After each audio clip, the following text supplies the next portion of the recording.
What's up, everybody? It's AJ with etrailer.com. Today we're going to be checking out the Flint Hill Goods aluminum cargo carrier.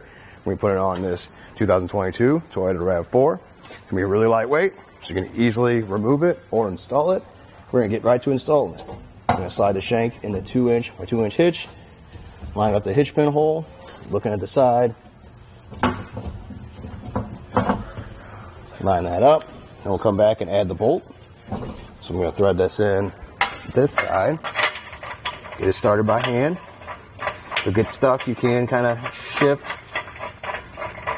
the cargo carrier back and forth. Looks like we're going to do all right. Gonna hand tighten this as much as we can. Looks good right there. So I'll come back with my ratchet and socket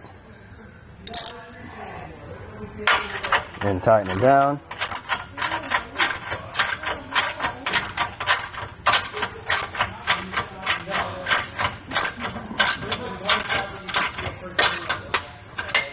There we go. We got it pretty tight. See, there is a little bit of movement back and forth, but not a whole lot. That anti-rattle really does the trick. So you're going to put a clip in on the other side. Push that up into place. Now that it's installed, we can take a look at the carrier. So it's going to be made out of aluminum, like I said, so it's lightweight, but still heavy duty. You can hear it's not just a aluminum can. It's actually got some weight to it, so it's going to be able to handle 500 pounds weight capacity. So you can really load this up with stuff. I'm going to grab a tote and show you just how much space it has. It always helps me to look at something with it in there and just see maybe what you can fit in around that, or hopefully visualize what you want to put in there with that tote. Now, I will say on your RAV4, you want to keep cargo in the middle. You do have your exhaust here on both ends, so you don't want to put something right next to that. It might melt it, but it looks good in here. There's plenty of open space on these side walls to run ratchet straps, any of these points, or even through the bottom of it too. You can run those so you can really tighten down your cargo anywhere you need it to be.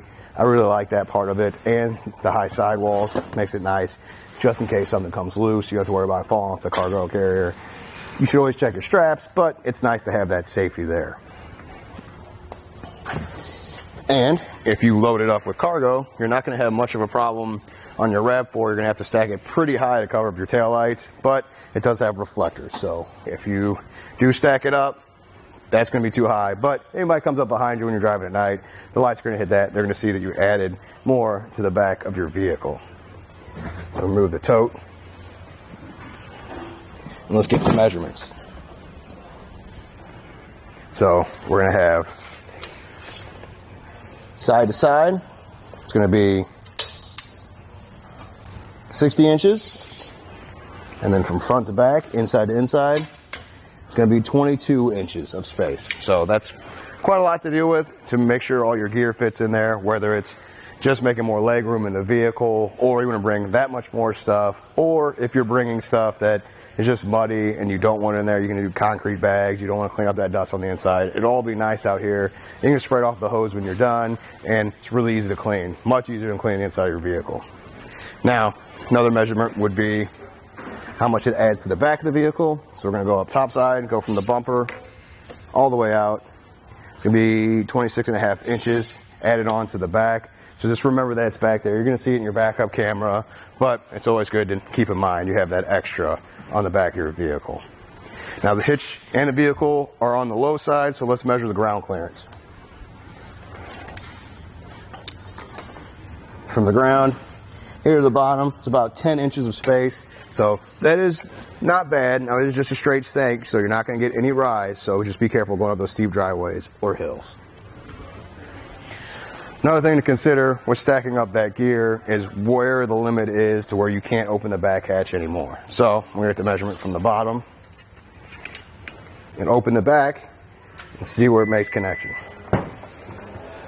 Made contact right there at 24 inches. So just keep that in mind. If you're below that, the hatch should clear it. If it's above that, then it's going to make contact. You shouldn't open your back hatch. That being said, I do really like this carrier. I like how lightweight it is. It's easy to put in there, which means it's going to be easy to store in the garage. I can spray it off with a hose to clean it off with that open floor design. It's not going to collect all that mess and stay in there. So really can use it anytime I need to. Well, I think that does it. Thanks for hanging out and hope this helped.